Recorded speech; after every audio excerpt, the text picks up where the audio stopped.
Bienvenidos a Conclusión TV.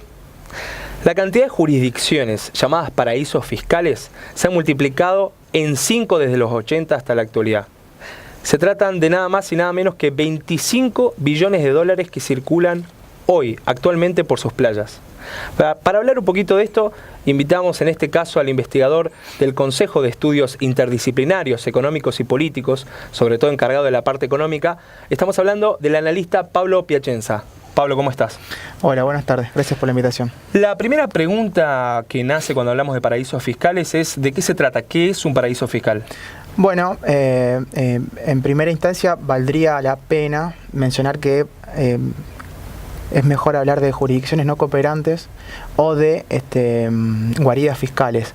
La noción de paraíso me suena un poco Guaridas fiscales. cliché. Sí, más que nada hablar de guaridas fiscales donde duerme una masa ingente de dinero, como vos mencionaste, en todo el mundo. Explícame un poquito qué ofrecen en este caso estas guaridas fiscales que hacen tan atractiva la erradicación de fondos.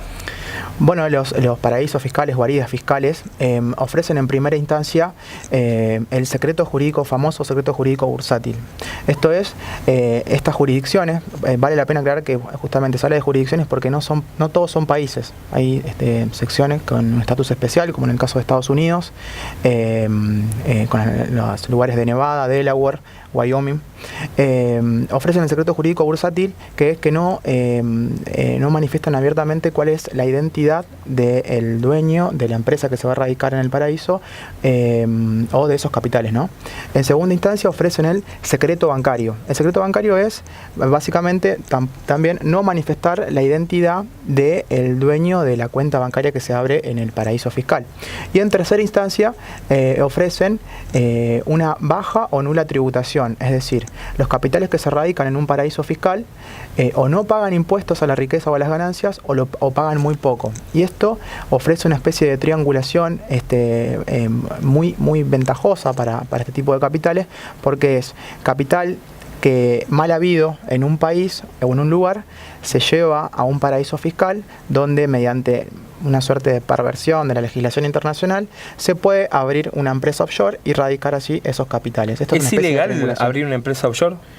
No es ilegal, no es ilegal. Sucede que nadie abre una empresa offshore para mantenerla en las vitrinas solamente. O sea, una empresa offshore radicada en una guarida fiscal tiene como única finalidad ocultar ese dinero que puede provenir de la fuga de capitales, de la evasión de impuestos, o puede ser dinero de narcotráfico, de la corrupción, de la trata de personas o de la venta de armas. Ahora vos me decís, bueno, en muchos de los casos se escapa de los impuestos de distintos países y también hablamos ahora también de crimen organizado. Explícame un poco también el rol, en este caso, de las potencias internacionales para permitir que existan los paraísos o las guaridas fiscales. Bueno, el rol de las potencias obviamente es importantísimo. Hablamos de potencias como Estados Unidos, con la Gran City de Nueva York, o como Gran Bretaña con Londres, que han acompañado, han acompasado el crecimiento y la proliferación de paraísos fiscales desde la década del 80 o fines de los 70 hasta la actualidad. Y esto tiene que ver con ¿qué? Con el desarrollo de la hegemonía neoliberal a nivel mundial. En verdad, en un primer momento, Estados Unidos escogió zonas al interior de su país, como hablábamos anteriormente, con estatus especial, como son estas, que permiten este tipo de secretismo y opacidad para la erradicación de capitales. Hablamos de Delaware, de Nevada, de Wyoming. Y en el caso de Gran Bretaña, por una cuestión práctica, escogió lugares donde ya se llevaban adelante este tipo de comportamientos, como eran las islas en el Caribe. Hablamos de Islas Caimán, Islas Vírgenes, Bahamas. Lugares que ya había colonizado previamente. O si nos vamos al caso de Asia, a Hong Kong, por ejemplo. Operan hoy en día como guaridas fiscales. De hecho, hay que mencionarlo. Panamá no es ni siquiera el primer gran paraíso fiscal. El primero mencionado por las ONG que investigan este tipo de instituciones es Suiza. El segundo es Singapur. El tercero es Estados Unidos. El cuarto es Hong Kong. O sea, vos me decís que el mismo Estados Unidos es un paraíso fiscal. Estados Unidos con estas zonas, porque ¿qué hacen las organizaciones que investigan? Toman en cuenta la masa de dinero que se mueve en esos paraísos y el nivel de opacidad, de secretismo que ofrecen. En base a eso elaboran una lista y te dicen, en primer lugar hay que hablar de lugares como Estados Unidos, Suiza, Hong Kong, Bahrein, Líbano, Luxemburgo, que son lugares que no aparecen en el radar de los medios, pero que obviamente juegan un rol importantísimo en este lavado o en esta circulación de dinero que pareciera que duerme allí en los paraísos fiscales, pero que en verdad lo que hace es alimentar los grandes centros financieros. ¿Por qué hablábamos de que hay una relación directa, casi de concomitancia con el desarrollo del neoliberalismo? Bueno, porque ese dinero que se fuga, que se evade, o que es dinero mal habido de tráfico de distintas circunstancias, va a parar a los paraísos fiscales o a las guaridas fiscales y desde allí alimenta a los centros financieros. Y desde los centros financieros, en una especie de círculo negativo, círculo vicioso, vuelve en forma de deuda hacia los países subdesarrollados. Explícame bien, vos mencionás ahora el tema de la deuda, en el cual en el caso de Argentina se ve que viene creciendo de manera exponencial, sobre todo con la gestión, en este caso del ministro de Finanzas Caputo. Explícame un poquito cómo es esa relación entre países desarrollados, países subdesarrollados, paraísos fiscales y deuda. Bueno, hay una suerte de triangulación, de circulación, donde ese dinero que se fuga, que se va, como te decía anteriormente, va a la guarida fiscal. De la guarida fiscal no duerme allí. Eso lo dice Gabriel Zucman, un economista francés, discípulo de Thomas Piketty, que escribió un libro sobre los paraísos fiscales. Premio Nobel de Economía. Premio Nobel de Economía, que dice que ese dinero no duerme, sino que alimenta a los centros financieros. ¿Qué hacen? Ese dinero va a los centros financieros y esos países que no pudieron gravar impositivamente a los sectores más pudientes, más ricos, que en términos éticos, morales, deberían ser los que más aporten al desarrollo de la nación y del Estado, como no pueden grabar, ¿qué hacen? Buscan solventar sus deudas mediante el endeudamiento externo. Entonces ese dinero que en verdad tendría que haber quedado en primera instancia dentro del país, vuelve pero en forma de deuda. Ahí está un círculo bastante cínico, digamos, perverso para los países subdesarrollados. Y en este punto es muy importante subrayar, quiero decir, que las cúpulas empresariales y sociales de los países, de Argentina en particular, que es el país más afectado por este tipo de comportamientos, pero de América Latina y de los países subdesarrollados en general, que son funcionales a la dependencia histórica de los países subdesarrollados con respecto a la deuda. O sea, son funcionales en términos de no permitir el desarrollo finalmente de los países. Lo que se evade, digamos, en Argentina vuelve como deuda dentro de los mismos centros financieros. Ese es el mejor resumen. Lo que se evade vuelve en forma de deuda. Y eso obviamente va en detrimento de la capacidad del Estado para prestar servicios públicos, obvio.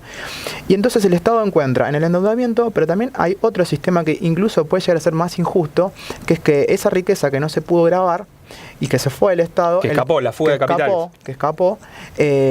¿qué hace el Estado entonces para poder solventarse? Bueno, aumenta el impuesto sobre los sectores medios y populares. El famoso impuesto a las ganancias para los trabajadores. El impuesto a las ganancias, el IVA, el impuesto al cheque, el impuesto al débito. Y ese impuesto es el que le permite al Estado mantenerse. O sea que hay una especie de doble injusticia con respecto a los paraísos fiscales. Y obviamente que habría que ver cuál es el rol, ¿no?, de las cúpulas empresariales con respecto a esta dependencia eterna, en el caso de Argentina, con respecto al endeudamiento externo. ¿Cómo podemos, desde el punto de vista, si se quiere, normativo, combatir el flagelo? Bueno, buena pregunta. Se intentó históricamente, lo hizo el economista francés Tobin, con la famosa tasa Tobin, que intentaba gravar el movimiento de capitales. ¿Eso no está vigente? Eso no está vigente, no prosperó, era una mínima alícuota que se grababa sobre el capital, el famoso capital golondrina, que va y especula en los diferentes sectores, aprovechándose de circunstancias beneficiosas. Bueno, eso no se pudo, lo intentó hacer también el Grupo de Acción Financiera Internacional del G8, el famoso Gafi, tampoco se pudo. Y si nos venimos más acá en el tiempo, encontramos que en las reuniones llevadas adelante en Londres 2009, Pittsburgh 2010, en Corea del Sur también en el 2010, en el G20 financiero, intentó tratar el tema, pero sucede, ¿qué pasa? Que las potencias, que son las que entendemos verdaderamente tienen que dar ese paso importante, no están de acuerdo o no lo hacen. Es el caso de Estados Unidos. Unidos. Acá el jugador más importante es Estados Unidos. Estados Unidos, por ejemplo, no firmó los acuerdos de la OCDE en cuanto al intercambio de cuentas financieras en el exterior. ¿Cómo hace entonces Estados Unidos en este caso para trabar en el caso de los norteamericanos que tienen dinero en las guaridas fiscales? Bueno, ¿qué hizo? No entró en el intercambio con la OCDE, pero implementó una legislación nacional, obviamente, que se llama la Ley de Cumplimiento Fiscal de Cuentas Extranjeras, donde obliga prácticamente a los demás países y bancos internacionales a que manifieste si hay algún ciudadano o residente norteamericano que tenga cuentas en el exterior. Es una especie de derecho de extraterritorialidad. Claro, porque es una ley nacional que afecta a lo internacional. Que afecta a los demás estados, y entonces acá vale la pena preguntarse algo. Si el hecho de Panama Papers es un hecho aislado, si verdaderamente Panamá es el principal impostor del sistema internacional, o si es parte de un engranaje mayor, de una especie de línea de tiempo, donde podemos ver que se aprieta a Suiza para que devele el secreto bancario, o sea, para que no lo utilice más. Hubo una fuga también de documentos financieros en Luxemburgo, otra guarida fiscal, y ahora en Panamá. Lo que sucede, lo que se puede ver es que esas guaridas fiscales, o lo que se intentó con estos documentos filtrados, fue desacreditar la credibilidad de estas guaridas fiscales. En verdad es una lucha interna al interior de todo el sistema de guaridas fiscales, que no son solamente los países. Tenemos que hablar de los bancos, que gracias a los bancos privados internacionales funciona, porque eso funciona en todo el mundo. Hay estudios de abogados, estudios contables, firmas de auditoría. Hay todo un círculo que trabaja eso. Hay una arquitectura legal internacional y también de permisividad. Por eso, cuando vos me preguntás, ¿hay posibilidades de cooperar o de enfrentar el flagelo? Bueno, en verdad no, en principio no, porque los países beneficiados son los que lo impulsan, y los países que se ven afectados, como en el caso nuestro, verdaderamente no tienen el peso internacional si no es de la mano de una coalición o de un grado de multilateralismo que a priori no se ha visto. Ahora, comentame un poquito también, como habíamos comentado en la anterioridad, Pablo participa del Consejo de Estudios Interdisciplinarios Económicos y Políticos. ¿Habían realizado algún tipo de vínculo, en este caso con Ecuador, en una especie de campaña ética en contra de los paraísos fiscales? Explícame un poquito cuál fue la relación y el trabajo que hicieron. Bueno, la Cancillería de Ecuador se comunicó con el Centro de Estudios pidiéndonos, existía la posibilidad de escribir un artículo sobre los paraísos fiscales, habida cuenta de que el presidente, en su momento expresidente ahora, Rafael Correa, había iniciado una campaña ética, moral, digamos, donde se realizó un referéndum donde se le preguntaba a la población ecuatoriana si estaba de acuerdo o no con que los funcionarios públicos del Estado ecuatoriano tuvieran cuentas en paraísos fiscales, empresas offshore o cuentas en los paraísos fiscales. El referéndum, ¿verdad?, dio obviamente que no. Se conoce poco. Se conoce poco sobre el asunto.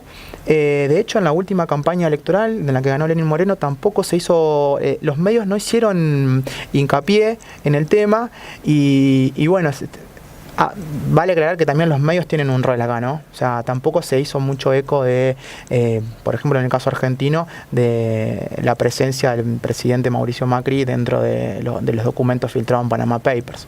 Muchas gracias, Pablo. Gracias a vos. Bueno, nada nuevo en el sistema financiero internacional, donde los chicos pagan y los grandes evaden. Nosotros nos encontramos nuevamente acá en Conclusión TV en el próximo programa. Hasta luego.